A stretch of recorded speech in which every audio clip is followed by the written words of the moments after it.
So I'd like to welcome in Lieutenant Colonel Daniel Davis, Senior Fellow at Defense Priorities and host of the Daniel Davis Deep Dive on YouTube. Lieutenant Colonel, always great to see you.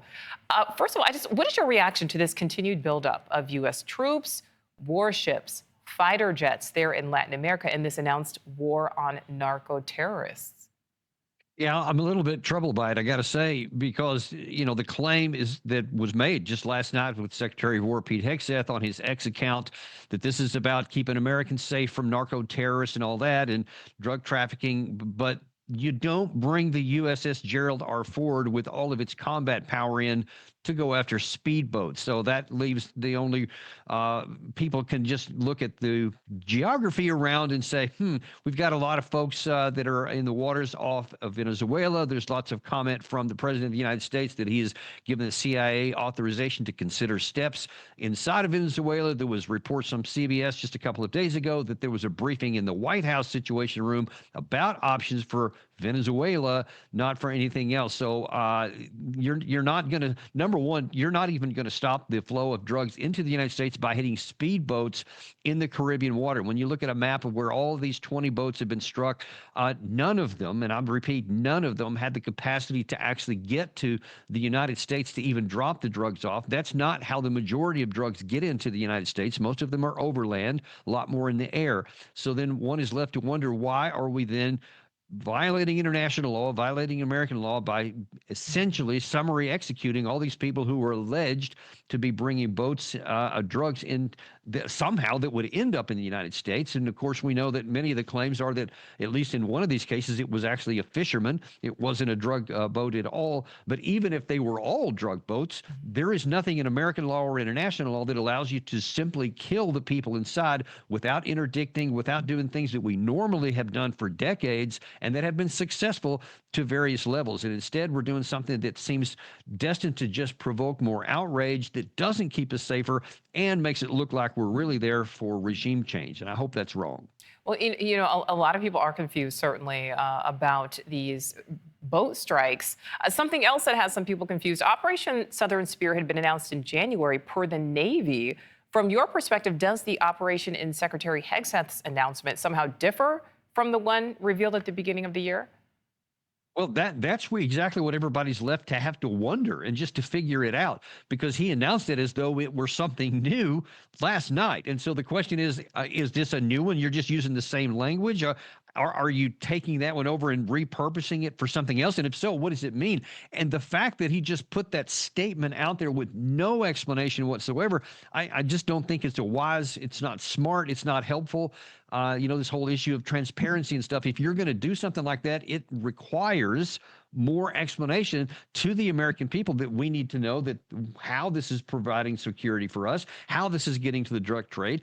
I mean, I think it's obligated on the secretary and the entire department, not to mention the administration, to explain to us how sending the Gerald R. Ford and all of these marine amphibious units and all these other things down there is keeping us safe from drugs, when we know that most of the drugs come in from very much different aspects than what we're being shown.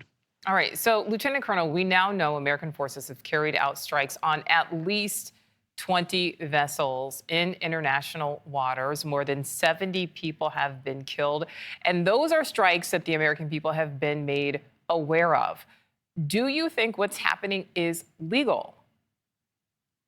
In my view, it's black and white. It's not. And I know I've heard some people say lately, well, because they were designated a narco-terrorist, somehow that changes the rules. It doesn't. That's just paper cover over to make something that you're doing almost after the fact, or before in some cases, to just put a fig leaf of something that's authorized on it. Even American law, if you catch somebody running drugs on the coast, if you catch them in the air, on the ground, anything else, you can seize them, you can take them into custody, you can run them through the judicial system. What you can't do is summarily execute them, and that's exactly what we're doing here. And you've seen the president just a couple of weeks ago was asked that in the Oval Office, and he said, yeah, I'm not going to worry about getting a declaration of war. We're just going to kill them. We're just going to kill the people on the boats. And there is no legal justification for that. So by definition, therefore, it is illegal. I'm sorry, but that's just the reality of it. And my question for you next, considering that the UK just announced earlier this week that they were no longer going to share some intelligence with the U.S. specifically because of these strikes and specifically because the U.K. does view them as illegal. Do you think that that has in any way slowed things down? Because again, we don't know about the strikes until after they've happened. So do you think maybe that has slowed things down a bit, from the U.S. side of things? As I understand from that revelation, that actually happened about a month ago. So it doesn't appear that it did. And although we now have additional information from France, who has come to similar conclusions. So when you have France and Britain, two of our absolute most stalwart European allies, saying that they don't want any part of this, and frankly, they rarely have any kind of hesitation to do anything the United States wants. That's a pretty strong indication that there's something wrong here. And listen, I'll just say that if all this genuinely is cover for, we want to prepare to do a regime change operation. You talk about illegal, that would violate the U.S. Constitution in all kinds of ways. On addition to that, and it would be terrible for the United States, because anyone who thinks this is going to be easy or solve any problem, almost the opposite is certain to be. It would complicate things greatly. It would diminish our security and potentially spill over into other areas as well. This is a bad idea and something we need to stop immediately. All right, let's zoom in on that because I do want to ask you a quick topic or a quick question on Israel. But we know that the president has suggested that land strikes could happen in Venezuela. Reuters reports that Venezuela plans guerrilla warfare if the U.S. attacks. What do you think all of this could look like? What do you think happens next? Oh, yeah. That's why I say this could be absolute disaster. See, we have people like, say, Lindsey Graham, who want to say, "Oh, this is like Grenada. This is like Operation Just Cause in Panama. It'll be easy. We'll go in, we'll get it done, we'll come out, bam, problem solved." It's a layup, as he said, and nothing could be further from the truth. Venezuela is not Grenada. It is not Panama. It is substantially different. They have an armed forces. They've been flying their jet aircraft around recently, showing that they can use them if they need it. But on the ground, if you go in there with any kind of force, that we're talking, there's only 10,000 people in the areas, as I understand, some number of Marines that could do ground amphibious operations here. I mean, you could be overwhelmed in very short order just by numbers, even though that we're capable of doing a whole lot more than they are, and we could bomb the heck out of the country, and there's very little they could do to stop it. Towards what end? What are you going to accomplish except killing a lot of people? And at the end of the day, you may not even succeed, and that would be an even bigger catastrophe for us. Absolutely. Okay, I want to switch quickly to the Middle East. Israel is now seeking a 20-year military aid deal with the U.S., doubling the usual term, adding America First provisions in a nod to the Trump administration, which includes some of the billions of dollars that they're asking for would go toward joint U.S.-Israeli research and development rather than direct military aid. What are your thoughts just on this overall proposal?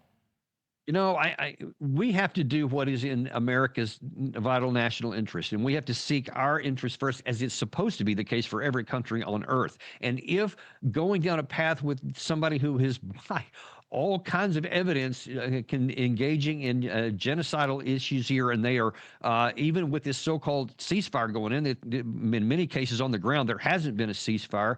It's not in America's interest to go down this, and I think we should be a lot more hesitant than just categorically, yeah, we're going to add another 20 years. I think we need to do this at most on a year-by-year basis and not even think about anything longer term than that. In fact, we should probably distance ourselves a little bit and let the Israeli side handle their own national security and not entangle us in what they're doing, especially things that are illegal and unethical on our view.